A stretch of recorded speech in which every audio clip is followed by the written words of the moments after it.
All righty. Good morning. Good morning, everyone. I'll start with the remote script. Bear with me. So as a preliminary matter, this is Chantal Blois Murphy, supporting staff. Permit me to confirm that all members and persons anticipated on the agenda are present and can hear me. Members, when I call your name, please respond in the affirmative. Matt Peel. Here. Liz Holland. Here. Sarah Boyce.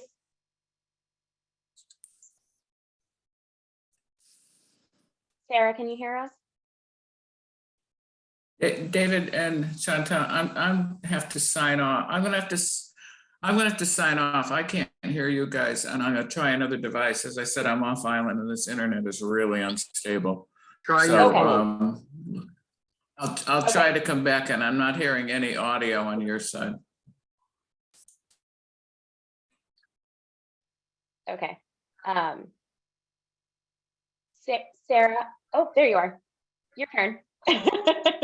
Sorry about that. My internet was a little slow, so I'm here. Yeah. Okay, no worries. We're all having a little technical difficulty today, so totally understandable. Niles Parker. Here. And then we'll get Mary when she pops back on. Staff, when I call your name, please respond in the affirmative. David Sharp. Here. And Chantal Blois Murphy here. Peter Morrison here too. Oh, I'm sorry, Peter. Oh my gosh, you're right in the middle and I skipped you. I'm so It's sorry. okay. And thank you for reminding me.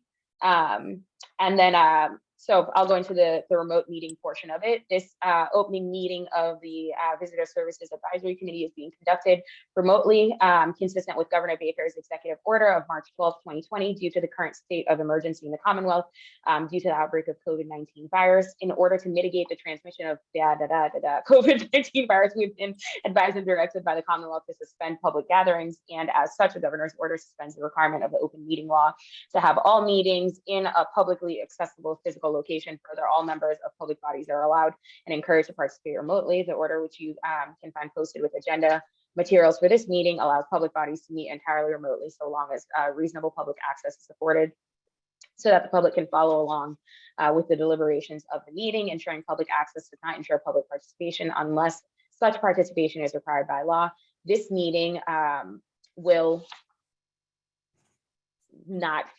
feature public comment, which I don't see anyone from the public on here, so I don't think we really have to worry about that bit at the moment.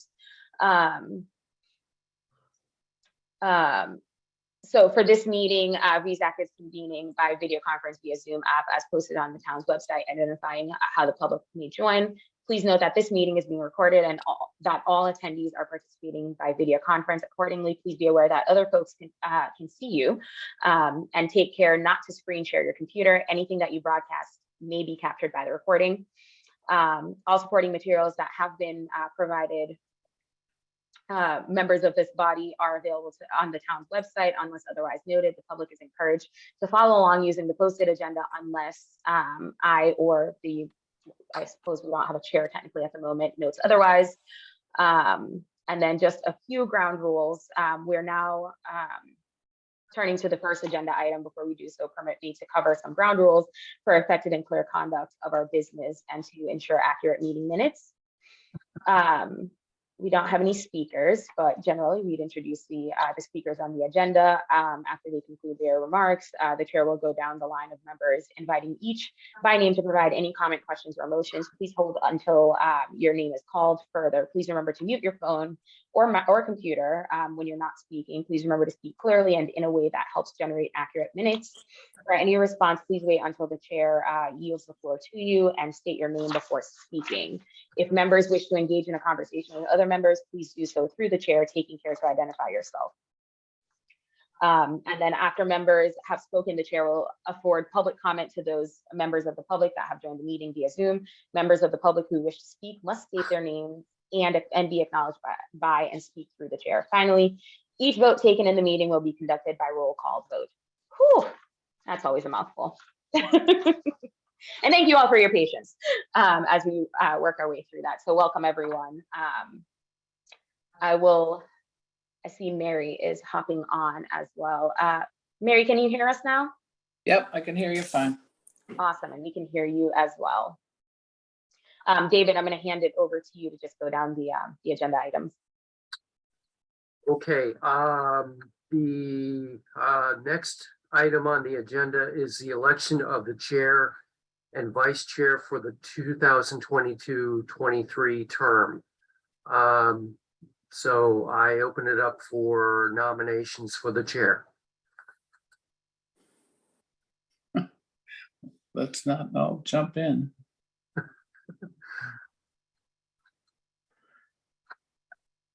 Going once, going twice. Am I allowed to nominate someone? I'm not sure. Well, if I could, I would nominate Mary Malaves. See, you waited for me to sign back in. Yeah, I find it very awkward to nominate yourself. So, sure, I don't mind doing it. I've been vice chair. If Liz will be vice chair, I'll nominate her. How's that? I second both of those nominations. And if Shanta can't nominate, then I nominate Mary as the chair. Okay. There we go. Okay, so Do we have a vote for do we have a vote for the chair? So let me go around the circle and start with Sarah. Yes. Peter, Yes. Niles, Aye, yes. Yep. Liz, you're on mute. Yes. Okay, Matt, sorry, Yes. and Mary. I abstain. Okay. All right, and for vice chair position, do we have, we are voting for Liz Holland. So I'll go around the circle again. Sarah, Aye. Mary, Yes. Niles, Yes. Peter, Yes. Matt,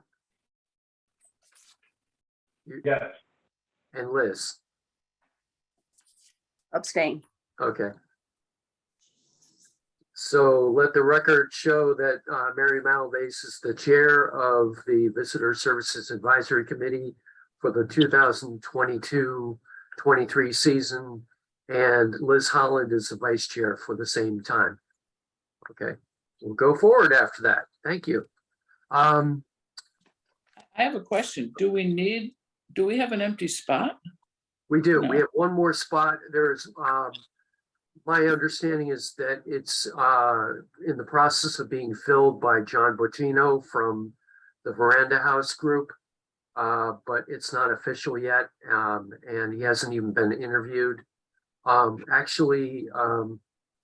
So we should know more by our November meeting. So anyway, I defer to the chair for approval of the June 14th minutes. Okay, everyone received a copy of the minutes from the last meeting, which was June 14th. Are there any changes to the minutes for those that were present? All right, hearing no changes, can I have a motion to approve as written? So moved. Peter. Second,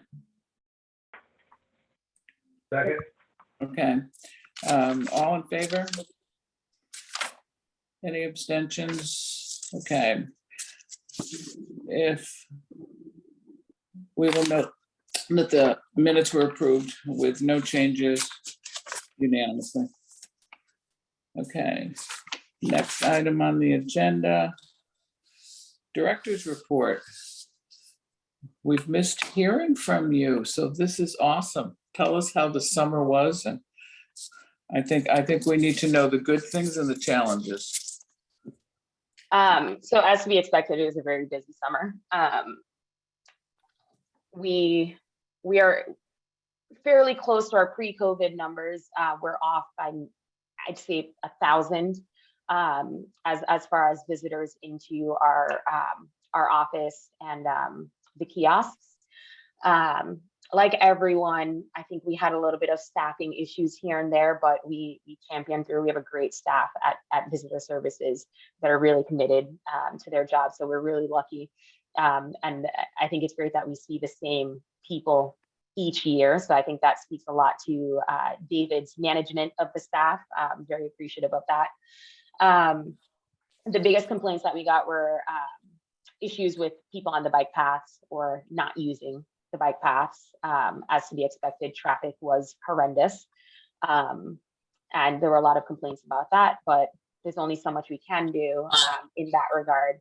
The positives that we got were about people's attitudes this year that seemed to be a little bit more positive.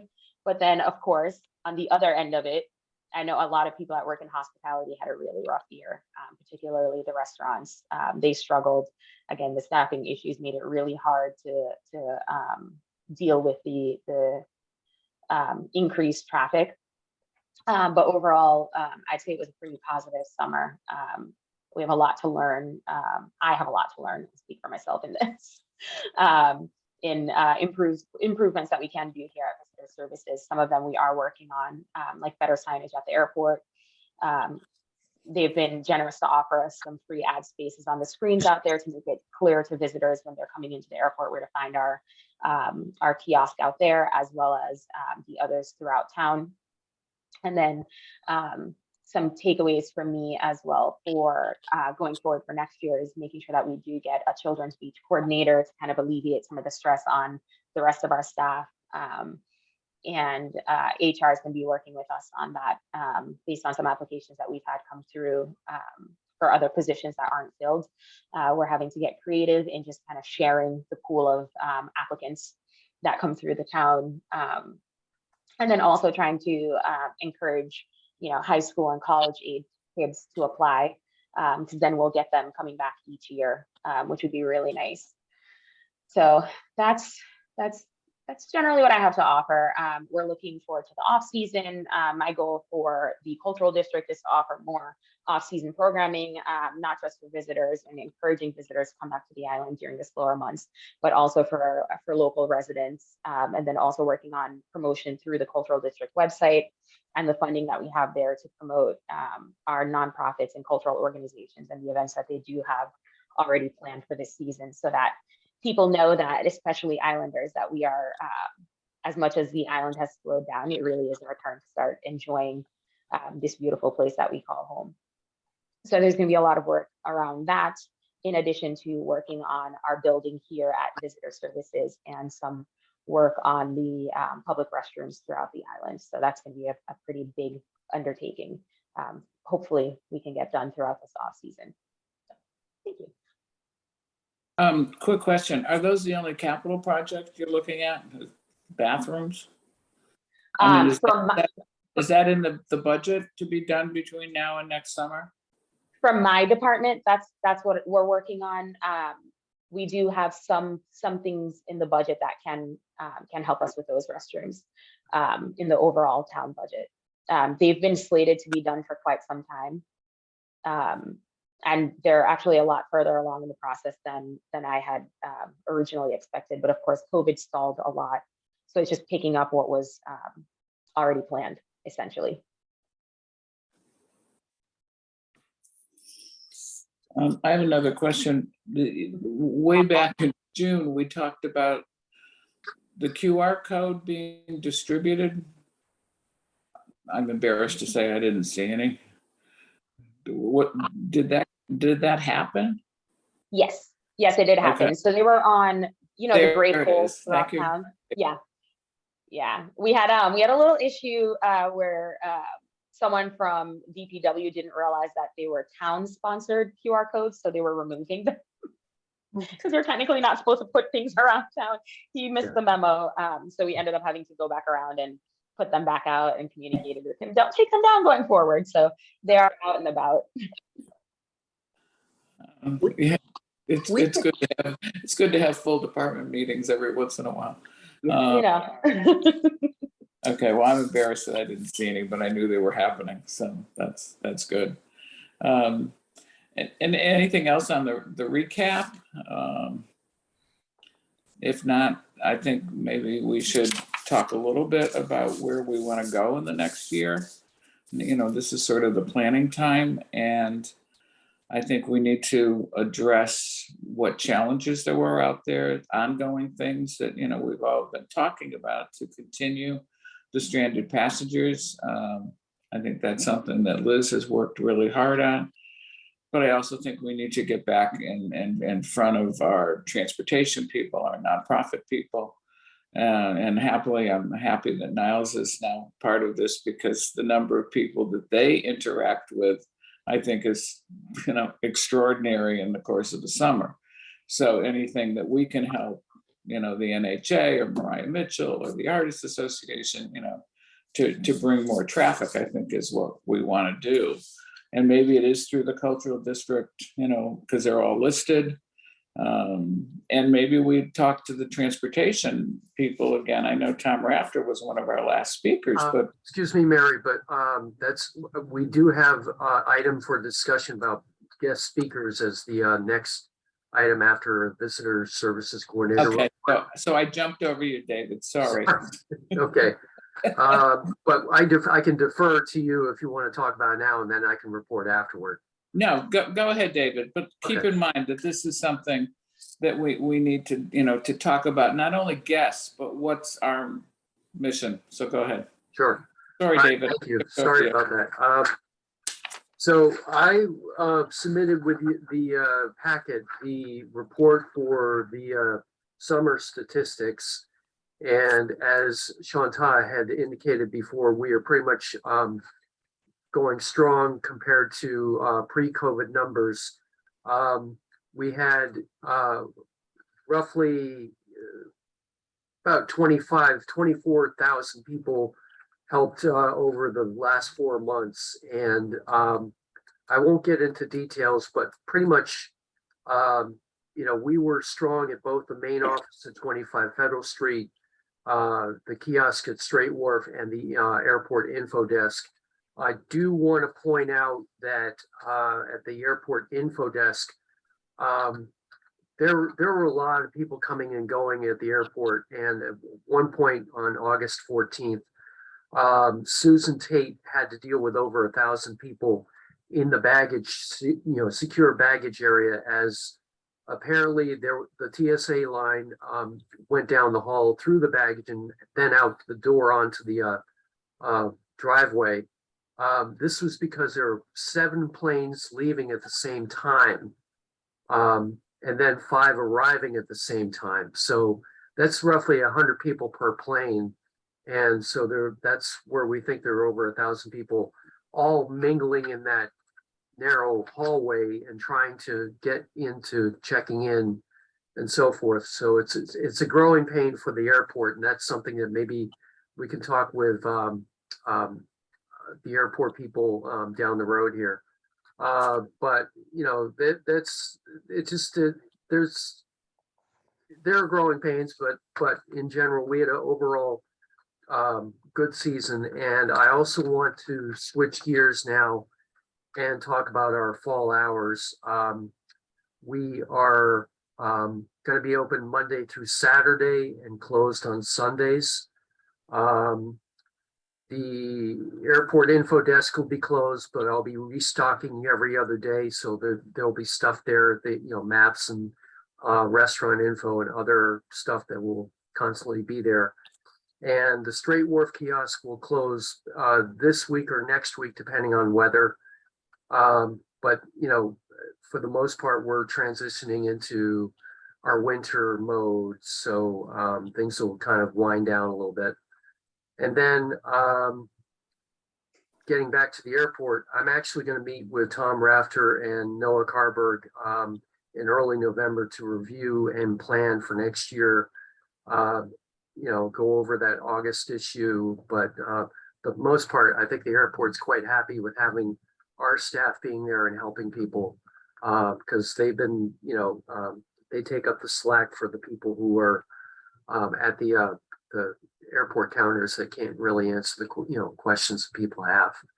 So that's all I have, and I'd be happy to entertain any questions.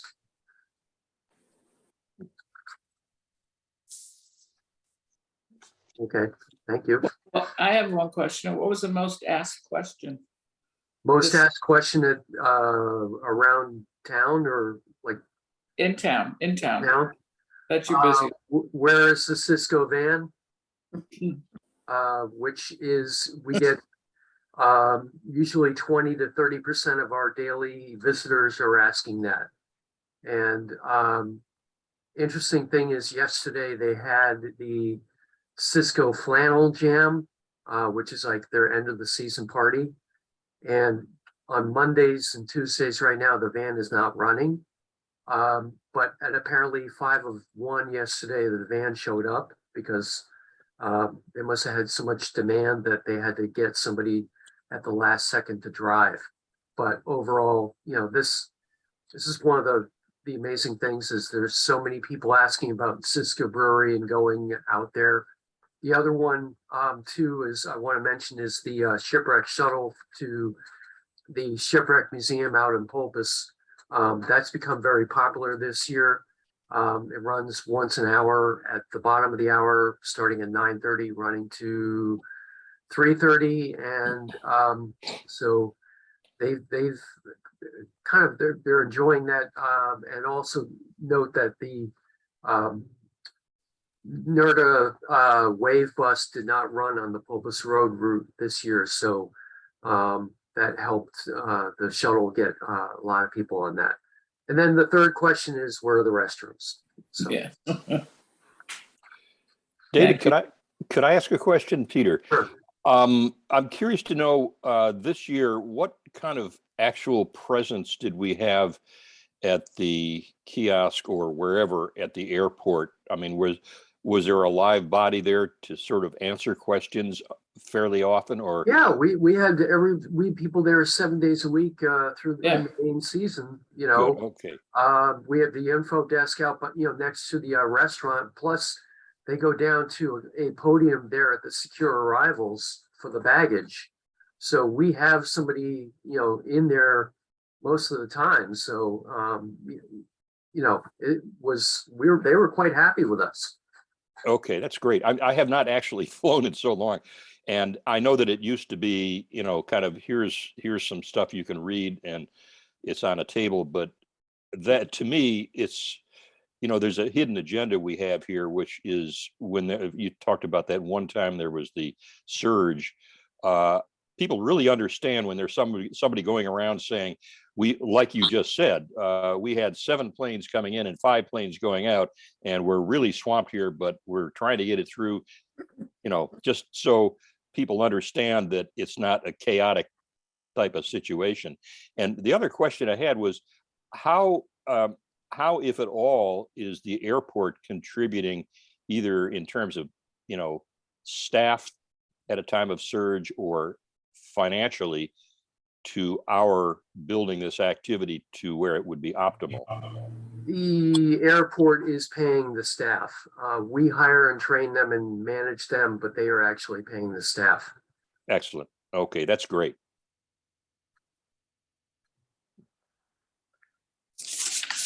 Okay, anything else for David?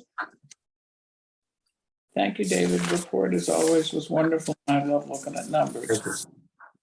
All right, now we'll go back to where I'd skipped over, David, not intentionally. Guest speakers. I think we need to, at one point, go back and look at what our mission is and see in this changing post-COVID environment, whether our mission has changed and whether we need to address, what we're doing. So I think we have to sort of look at that. I think secondly, the transportation inbound people, those are the ones that I think this summer were overwhelmed. Liz will probably attest to that. I know the steamship was. So that any way we can support them. And of course, the airport, I think my concern with the airport, I happened to be out there one day in August when the TSA line was out, the intake baggage line. I think part of the issue that concerns me is there's been rumor that we're going to have some more larger planes next year. So if that's the case and they can't handle the size we've been doing, and part of the problem is it a scheduling on our end or is it scheduling from where these planes are coming from? You know, you could have a delay at JFK and all of a sudden you weren't supposed to be here at that hour, you know, so I think those are issues.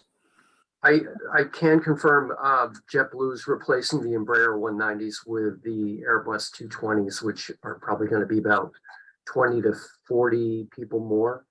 Exactly. Yeah.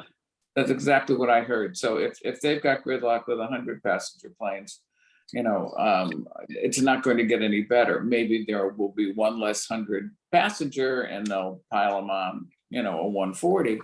But I think, you know, we need to see how we can support time, because that's the main way some of our people are getting here that are not necessarily from a drive market in New England. And if that's their first impression, forget it. They're going to say the place doesn't know what they're doing. So I still think it's very important that we get the airport. As I said, I was out there one of those days in August and I couldn't believe that the TSA line, you know, was out the door that everyone should have been leaving.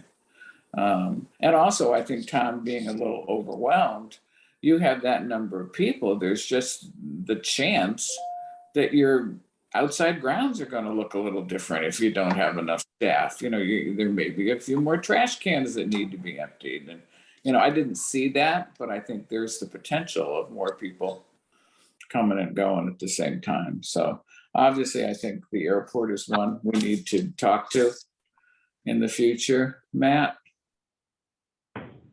Yeah, just as you're speaking, I just had a quick question for Liz. Liz, I was just wondering, have you seen a decrease in traffic on the Highland compared to with more planes coming in? No, No? no, I don't actually know the numbers because I'm not sure I've been on foot or horseback this summer, but I will be talking with Murray's son, Murray, about because he's our numbers guy. But no, we were really, really busy, you know, so I can report at the next meeting, you know, what actually, if there was a down, you know, let's put it this way. It's a combination of not having the proper amount of staff as well. So it's kind of hard to go just by feel. I'd have to look at the numbers, you know, but I wanted to say something about the airport is that if, you know, there are going to be their super busy days, if we could have maybe another person that kind of overlaps the main person from us, the visitor center, out there to be a roving person to talk to people and help out, probably that would help the airport out considerably. But I'm not, you know, sure that we'd be able to get another person, but it might be something to think about. David? Yeah, some days we had two people out there and they were roving in the hallways and Susan Tate is pretty good about roaming around and checking on things, but you know, for the most part, it was staffing issues. I didn't have enough people to be out the airport, but at the same time, I want to make sure that we're not, we want to coordinate with the airport in terms of how many people we have there so that they're not surprised by financial costs. And, you know, and it might be the case where someone is there, you know, July and August, you know, or Yeah. something, you know, or when they have the most flights scheduled. I know, you know, the Delta United flights right after Labor Day, they get down to 3 a day and, Yeah. you know, 4 on weekends, Delta and United. You know, so I think it's a numbers game, but maybe there is a chance of finding someone that would want to work, you know, a 6-week thing. And it's got to take the pressure off the airport, you know. But just a thought. Let me just jump in. You know, it seems to me that we have an opportunity here if Tom Rafter has seen the problem and allocated some resources for it. That opens a door for us to work with him to say, how do you want to build this out, recognizing that you're going to have a problem next year. You know, from what I understand, you know, the airport has a lot of uncertainties, including, you know, their fuel sales and all sorts of parameters change. And my guess is that the notion of our working with Tom and saying it may be that you want to have another person available, paid for, you know, part-time or something, paid for out of your budget, would be a good way to go. And maybe the next step for us should be to invite him to one of our meetings in the months ahead and say, you know, here's the problem.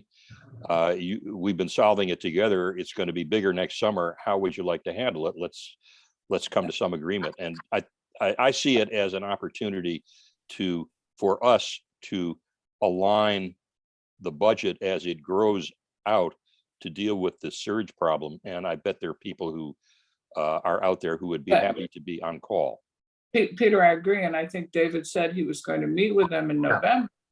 So let's get that initial brainstorming going with them. And then maybe they can come back to us on a scheduled meeting to say, hey, how can we help? I think they need more visitor service type staff out there, plain and simple. Right. But it would be curious for David to get what their employment numbers were for the summer as opposed to previous years. So that'll give you some idea how many people walk through that building. I'll ask him that when I see him in November. Yeah, employment numbers and also private employment. We may need somebody over there. That's a We whole actually different thing. have, you know, that fixed base operations has a concierge desk there that they help people all the time. So that building that's over in the corner. Yeah, so they have their own staff person there. Yeah.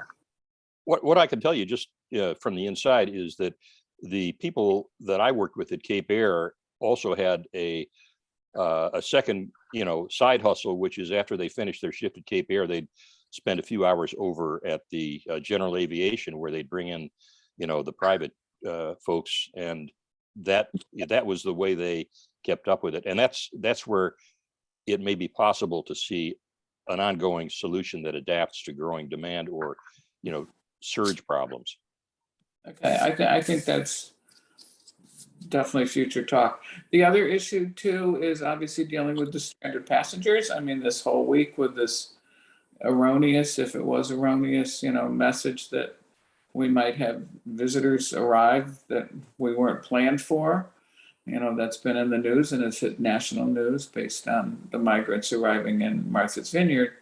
And it seems to me that the police have just taken over that whole issue, and I'm not sure if they even asked for our help.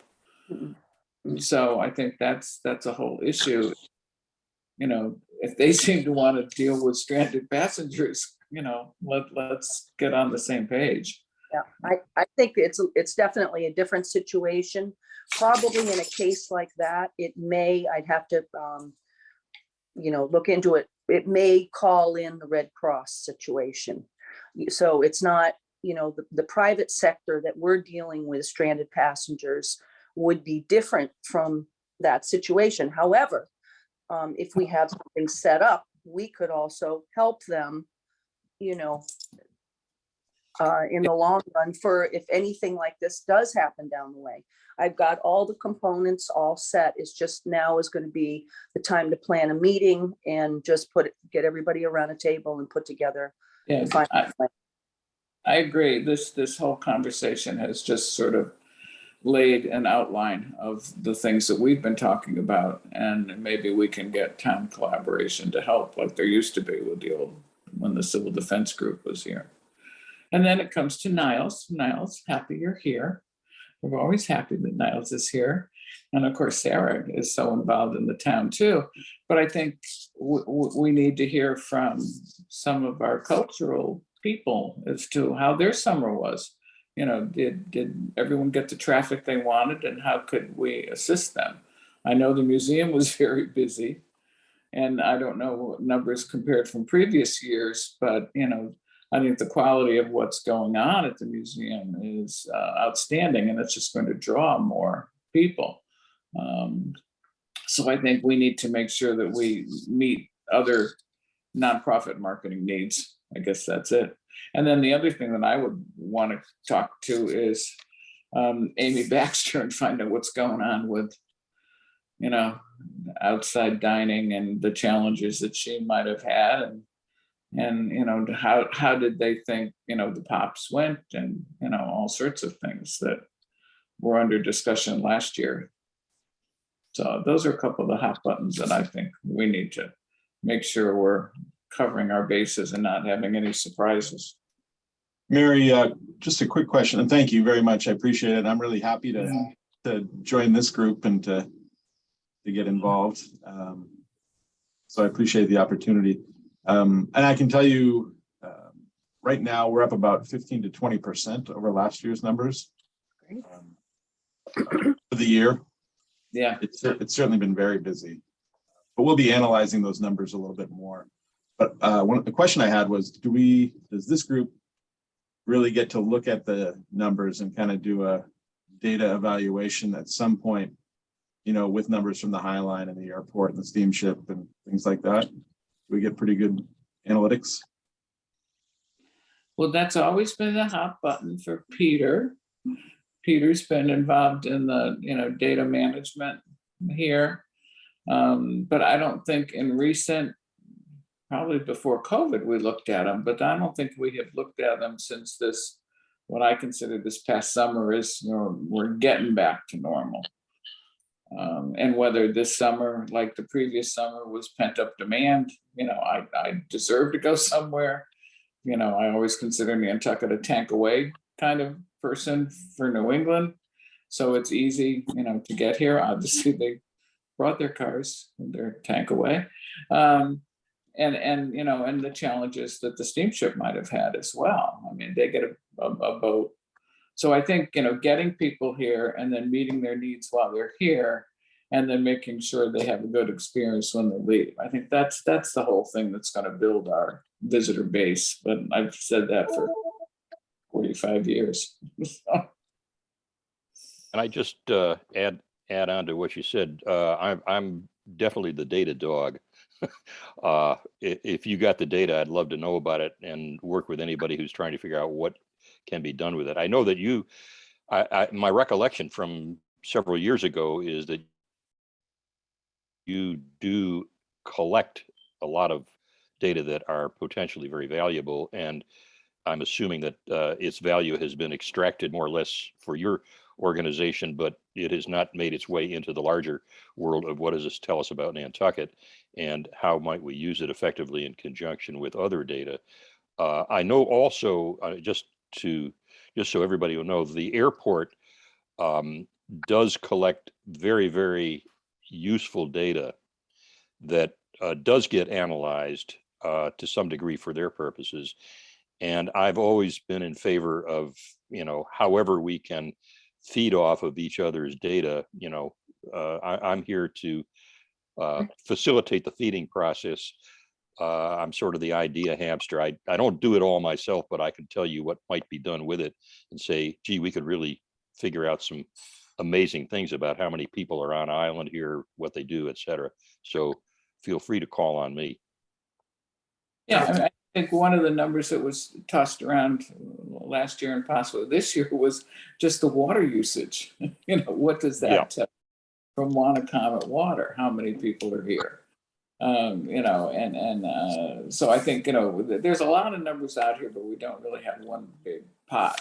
I think the other issue that's sort of the elephant in the room is the short-term rental questions that are coming up and under discussion right now with the committee.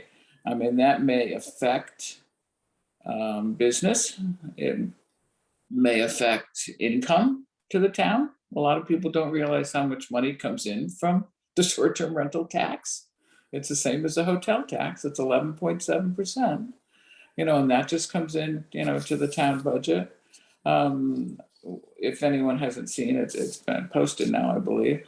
But they've just started this whole discussion, and I think it's going to take the winter to, you know, flush that out. And this coming year will sort of be a learning year and not necessarily a year with fines and things like that. It's just to get people on the same page and get them registered for the town and, so they get some sense. So stay tuned for that. There'll be lots of meetings, and I think that's important for us because those are the visitors that they may come by plane, they may come by boat, and the hotels are full and they need a family situation in a house. And historically, we've rented homes and cottages here for generations. So I think that will be something that we need to watch because people will ask us questions. So I think we need to know where we are on that because that's a town-wide issue. So those are sort of, I think we've all covered Okay. the. So are we going to get Amy Baxter and somebody from airport and somebody from one of the boats to be guest speakers soon? Well, I think those are the appropriate people, and then obviously, we can earmark, get to some of, the nonprofits too, but I think we need to talk about numbers and where we're going and where the gaps are in service. And maybe it's the fact that people didn't have enough staff because they didn't have enough housing. I mean, there's a lot of bigger issues. Matt? Yeah, I'd love to hear from the steamship, some sort of representative from the steamship as well, because I think we all kind of saw the effects and kind of what their long-term kind of plan is, because I think they have a big effect on the visitor services here, especially with all the cars that they're bringing over. And Yeah. I They know always, it's kind of a bigger issue than just the visitor services, but it's I'd love to hear from them because I think as long as I've been on the board, I don't think we've ever heard from them. We have lists that kind of cover the Highline, but I'd love to hear from the steamship. yeah, I think it would be interesting to take some of their numbers and just track them on a chart, throw them all in and see where it's going, up, down, sideways. Obviously, they have now got the 2 new freight boats, which I think will be back up for the others. But we still have six big boats a day running until next week. That demand hasn't been there in a few years. They used to cut back on the schedule a little bit at the end of September, and then obviously we've got to see, where are we for Thanksgiving and Stroll this year? I mean, that's. I know the chamber was just getting ready to put up their website for Stroll because it wasn't up last week. Because I'm certainly getting, information. I people that haven't been here for a few years because of, various things that want to come back and want to know what's going on because that was an event that they enjoyed. I think trend numbers. The steamship always did post all their numbers. I haven't looked recently, but that was all in their public information and I think in their annual report. But it's a lag time too. So, anybody else? Sarah had her hand up for a while there and I don't know if she still has something to say. Yeah, go ahead. Sorry, I missed that. Was that me? Yeah. Reservations for Stroll are strong, just so you know. Yeah. Already. So. I do have a few things to say, but I just want to apologize that my internet has been crazy because I'm at home instead of my office, and I apologize in advance. But just to Mary's question earlier about the nonprofit space, so representing less the cultural side and more the open space side. I know from talking with the Conservation Foundation and Land Bank and our organization as well, we've not completely gone back to pre-COVID numbers. So increased significantly during COVID. And so it was heavier trail use, way more, if you ever drive by like Sanford Farm on any given day, the parking lot's full and people are parked along the bike path. So from our, conservation partners, we find that parking is the biggest issue. Trash disposal, dog waste bags and that kind of thing. trail to the point where there's a erosion of trails and that kind of thing. So that's one side of it. The other side for us at Linda Loring has been transportation. So the bus only stops at the top of Eel Point Road. And so there's just that's something that we are working on.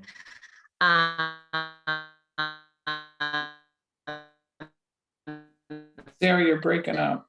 And so transportation is, and then just, I know this happens, the significant, oh, sorry.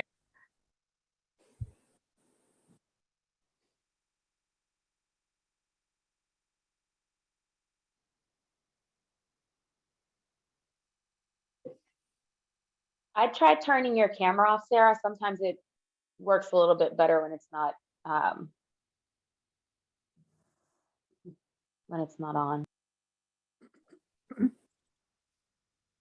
How does that, can you guys hear me or am I still breaking up? Perfect. I'm sorry, I'm so sorry.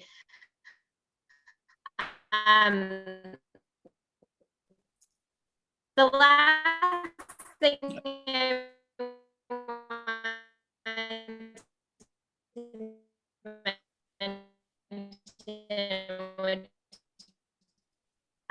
you know, I don't know how much this falls under visitor, a number of times of visitor things, like private parties that use our parking lot without asking us.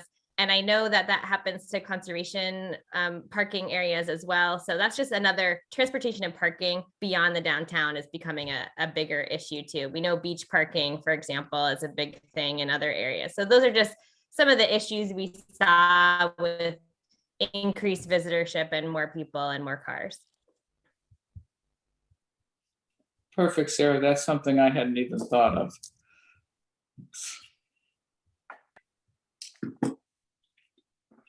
All right, anything else for David and Chantal? Matt? Yeah, listen to Sarah, she brought up a good point. Is there anything we can do to this next year to kind of help maybe talk about the wave or support the wave? David, I don't know if do we give them pamphlets or anything like that? Do we have a kiosk or anything in the wave office? No, we've done that before and it doesn't work because they, actually, when you go to the Greenhound station, they do have people there at the desk that the NERDA people have hired.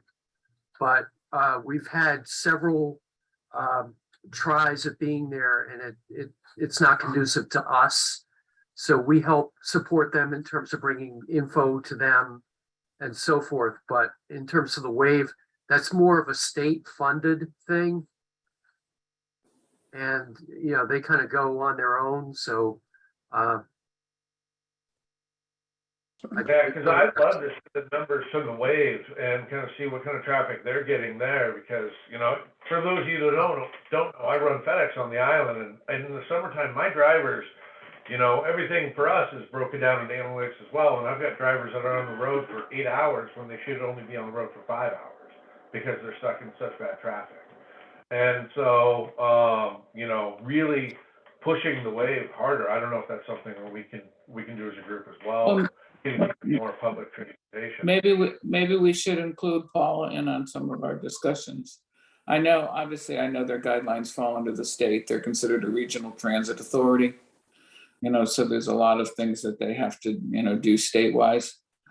I just wish they'd get buses that were a little more friendly, efficient, energy-wise. They're very loud and very noisy. I don't want to speak out of turn, but that is something that I've been working on, strengthening our relationship with the wave. I do have some town backing behind that. The town did buy the Greenhound building, and that's a conversation that we're having at the moment of getting a kiosk in there for visitor services.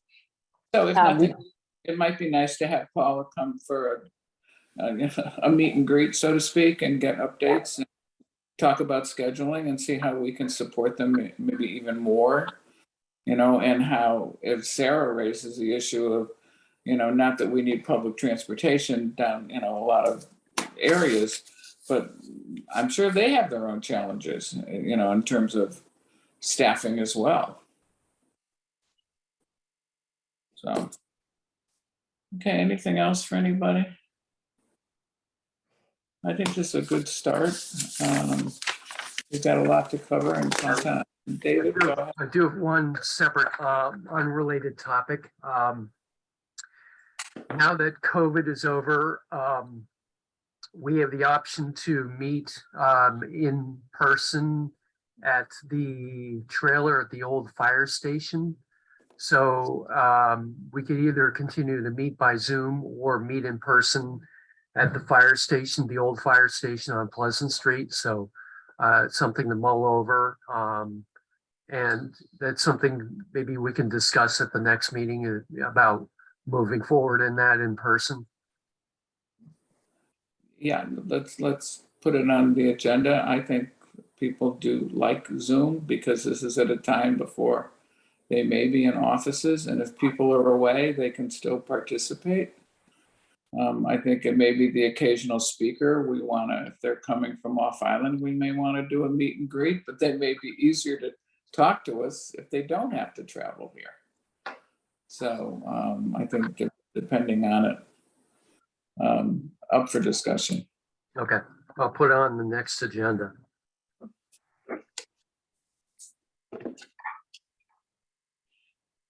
Okay, moving right along, then the next meeting would be, let's see, November 8th. If that's the case. Second Tuesday, Yes, that's election day.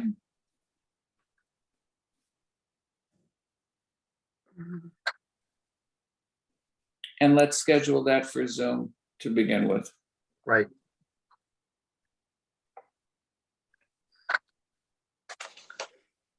Okay, anybody got anything else?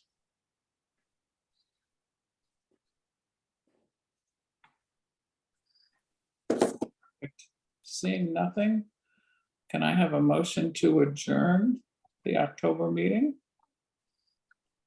So moved by Peter. Second, Second. okay, Matt. Thank you all. Happily, nice to welcome Niles and see some familiar faces. Thank you very much. Appreciate it all. Thank you all. Thanks, everybody. Bye-bye now. Anybody need anything in Hyannis? I'm coming back today. Let me know. Thank you. Okay.